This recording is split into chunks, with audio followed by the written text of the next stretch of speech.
Now for a book I'm 99% sure you haven't even heard of. Everyone's totally jacked up. I know I'm gonna get some hate. Ellis Island. Sorry, I'm going to be on an airplane. I'm very clever like that. Even death. I am going to New York City. Husband and I are taking a trip out to the East Coast. He has to go for work, and since he's going to have a few extra days over the Thanksgiving holiday, we decided we would travel while we were out there.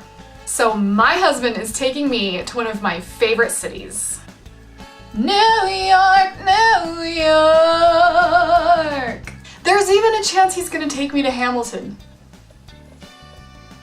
As inspiration for our trip, I dug through my bookshelves and found some fantastic New York City books that I am going to be recommending to you. Some of these may seem a little obvious. You're gonna go, yeah, of course that one. But some of them you won't. So stick with me. First up, Catcher in the Rye. What else? This classic is one of my favorites. I absolutely loved it, and it is so New York. You are in there, and it is great. Catcher in the Rye is a story about Holden, who's just been kicked out of his 4th prep school, I believe. He basically goes on a walkabout around New York City before he has to go home for the Christmas holidays. It's a great coming-of-age story. He deals with a lot of things. Some things normal kids deal with at 16, and some not so normal things that 16-year-olds deal with. This whole book has a great voice. It has a great style.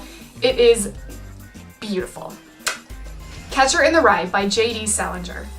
I have another classic for you, The Great Gatsby. Come on, you knew it was coming. It actually takes place in Long Island, which is kind of cool because it has this awesome New York City feel without being right in the middle of all that metropolitan craziness. The Great Gatsby follows this crazy cast of characters, all of which are seriously disturbed. And I think that's one of my favorite parts about it. Everyone's totally jacked up. The main story is Nick, who moves out to Long Island next door to this larger-than-life guy named Jay Gatsby, who throws these major extravagant parties like every weekend. Gatsby's in love with Nick's cousin, they end up striking up an affair, and then you've got poor Nick as this third wheel, watching all these crazy events unfold.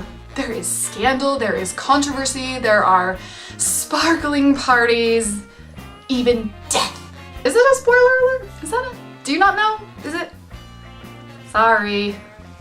The Great Gatsby by F. Scott Fitzgerald.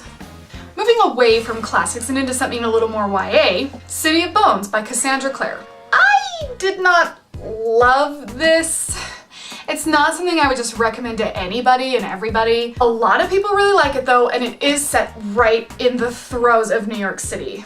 And I think that was actually one of the most interesting parts of this book for me. I really kind of did get the sense of New York City from this book. Obviously, Cassandra Clare knows New York City. I don't know any of her personal story, but I feel like she had to have either grown up there or lived there because she really, really knows it, and you know that reading it. If this is one you haven't picked up yet, it's the story about Clary, who stumbles upon a murder and these guys called the Shadow Hunters. Shadow Hunters hunt demons. What else? It's also kind of their job to keep the rest of the magical community in line a little bit. Like I said, I didn't love this book. I only read the first one in the series. I didn't keep going with it, but it is so Manhattan. Now for a book I'm 99% sure you haven't even heard of. Kevin by Katie Reed. Yes, this is mine. I wrote this. But the entire story takes place in New York City. This follows the story of Kevin. He's Earth's newest inmate. Basically, Earth is being used as a prison for another planet. And these people get sent here to basically serve their time. It's a nice science fiction piece, a little bit of a dystopian flavor, but not completely. This is a legit recommendation, not shameless self-promotion. Ellis Island. He lands there. It's the first sentence is about New York City. I did do that on purpose because he's basically coming from somewhere else, so I thought it'd be really symbolic to have him land on Ellis Island. I'm very clever like that. The whole thing's in New York City. Perfect. One more recommendation you may not have considered as a New York City read.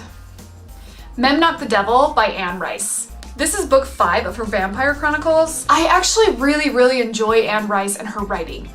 only her Vampire Chronicles though. I've read a few other things by her. One of them I couldn't even finish and the other one just didn't do it for me.